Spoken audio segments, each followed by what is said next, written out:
be here, back with another installment of Animation Cinema. And today we're looking at the last Disney film that was released in the 50s, what people consider the golden era of Disney films. I'm talking about the second film to ever use widescreen, the first being Lady and the Tramp, which I sadly forgot to mention. And the film is, of course, Sleeping Beauty.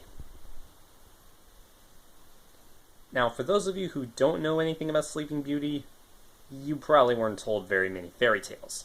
Those of you who do know Sleeping Beauty, there's no need for me to run through the story. The film was released on January 29th, 1959, and like I said, was the second Disney film to be made specifically in widescreen format. Now, the film itself, it doesn't really grab your attention immediately, like some other films do. I mean, in the first part, we're introduced to our villain, but the middle of the movie kind of drags, in my opinion. I'll admit, I have great respect for the Disney princesses, especially for Tiana. She is, without doubt, one of my favorites. But I have to say that the film Sleeping Beauty kind of drags from the beginning to the middle. It's the ending that really picks up when Prince Philip is fighting Maleficent in her dragon form. I personally don't really enjoy the film, but I respect it.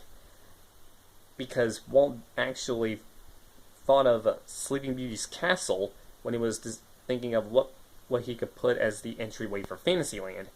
And he decided between either Snow White's castle or Sleeping Beauty's castle, and, well, he chose Sleeping Beauty's castle, and the rest is Disney history. The film itself has actually garnered a bit of a legacy, because Maleficent's been recognized as one of the greatest Disney villains in history, right next to Dr. Facilier, in my opinion.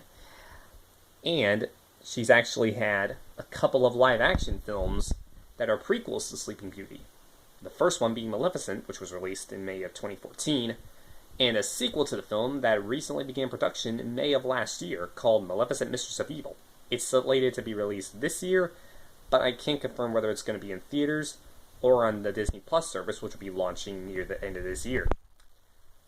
Plus, Maleficent has been seen in the Kingdom Hearts series, so for those of you who play video games like myself, you might find Maleficent to be a little bit more of an active villainess than in the film. I mean, don't get me wrong, I have great respect and somewhat fear of Maleficent, but her film debut, at the beginning at least, it's strong but not strong enough.